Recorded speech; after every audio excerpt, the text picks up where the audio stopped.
नमस्कार, आम न्यूज में आपका स्वागत है। मैं हूं निर्दोष मोजेस। लगभग 4 दशक पहले मुंबई के एएम अस्पताल में अरुणा शानबाग के साथ वहीं के वार्ड बॉय सोहन लाल ने दुष्कर्म की घटना को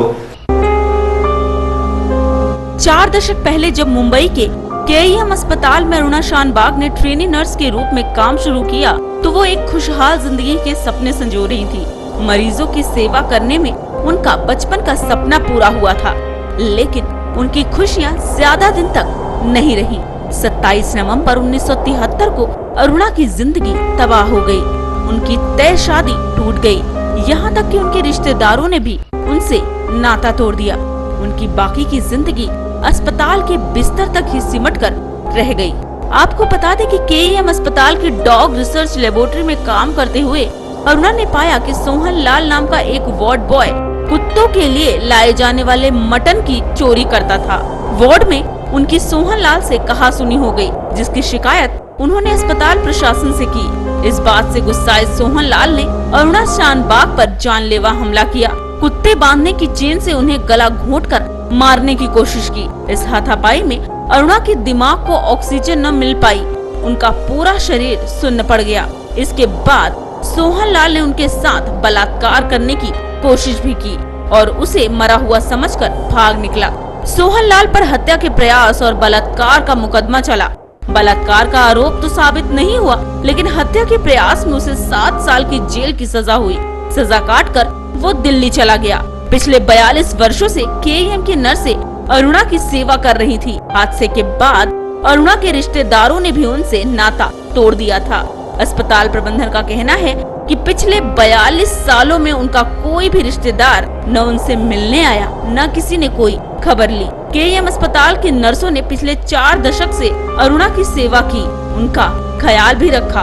उनकी हालत देखकर अस्पताल की पूर्व नर्स पिंकी वीरानी ने कहा कि 2011 में उच्चतम न्यायालय के लिए उनसे इच्छा मृत्यु की मांग करते हुए याचिका भी दायर की गई थी, लेकिन ये याचिका भी खारिज हो गई और 42 साल बाद बीती सोमवार को अरुणा ने अपना दम तोड़ दिया। ब्यूरो रिपोर्ट, आमने सामने न्यूज।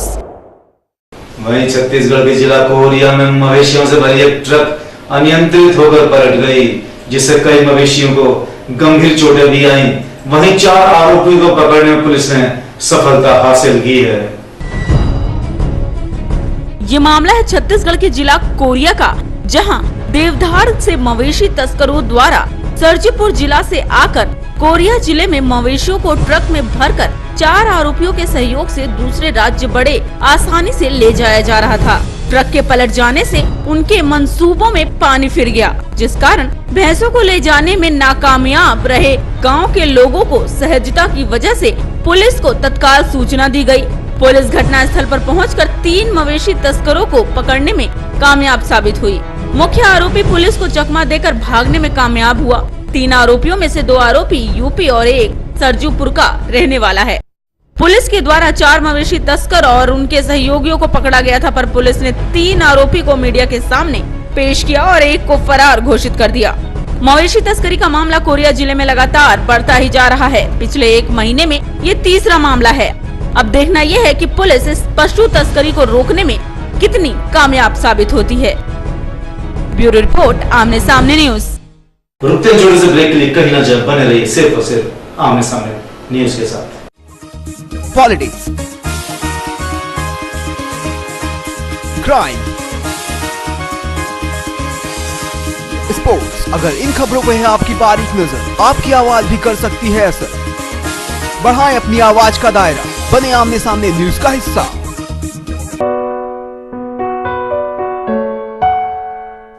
ये रिया है।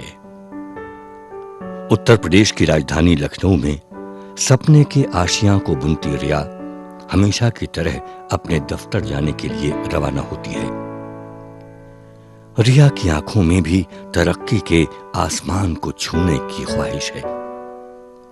वो जब बस में सफर करती है तो उसे अक्सर असामाजिक तत्वों का शिकार होना पड़ता है। वो लोग उसके साथ छेड़छाड़ शुरू कर देते हैं, लेकिन आज रिया डरेगी नहीं, क्योंकि उसकी सुरक्षा उसके हाथ में है। प्रदेश सरकार की महिला सशक्तिकरण के लिए बनाई गई विमेन पावर लाइन 1090। ब्रेक के बाद एक बार फिर से आपका स्वागत है। विकलांगता एक ऐसी परिस्थिति है जिससे आप चाहकर भी पीछा नहीं छुड़ा सकते। हमारे समाज में कई ऐसे जिन्होंने अपनी कमजोरी को अपनी ताकत बनाकर मिसाल कायम कर ली है।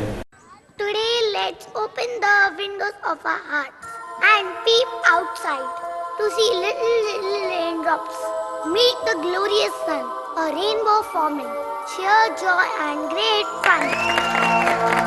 जियो तो ऐसे जियो कि मौत की ख्वाहिश कदमों पर पड़ी हो, और मरो तो ऐसे मरो कि जिंदगी तुम्हें वापस ले जाने कब्र पर खड़ी हो।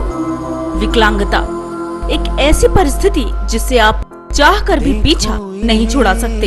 एक आम आदमी छोटी छोटी बातों पर झुंझला उठता है, तो जरा सोचिए उन लोगों का जिनका खुद के शरीर ने साथ छोड़ दिया है, फिर भी वो जीना कैसे सीख रहे हैं। कई लोग ऐसे हैं जिन्होंने विकलांगता जैसी कमजोरी को अपनी ताकत बनाया है। कई लोग ऐसे भी हैं जो जिंदगी से निराश होकर इसी कमजोरी पर सिर्फ आंसू बहा रहे हैं। लेकिन विकलांग लोगों से हम मुंह नहीं चुरा सकते, क्योंकि आज भी कहीं न कहीं हम जैसे लोग ही इन्हें हीन भावना से देख रहे हैं। उनकी कमजोरी का मजाक उड़ाकर उन्हें और कमजोर बना रहे हैं। उन्हें दया से देखने के बजाय उनकी मदद करें। आखिर उन्हें भी जीने का पूरा हक है, और ये तभी मुमकिन है जब आम आदमी इन्हें आम बनने दे, वरना वो दिन दूर नहीं जब लोग अलग अलग प्रांत जैसी मांग करेंगे, जहां इन्हें सुकून और शांति की जिंदगी मिल सके। सरकार को भी कोशिश करनी चाहिए कि वो इनके अधिकारों से इनको रूबरू कराए, इन्हें बंदी न बनने दे। लोग ये न भूलें कि अपंग और विकलांग कोई भी कभी भी बन सकता है।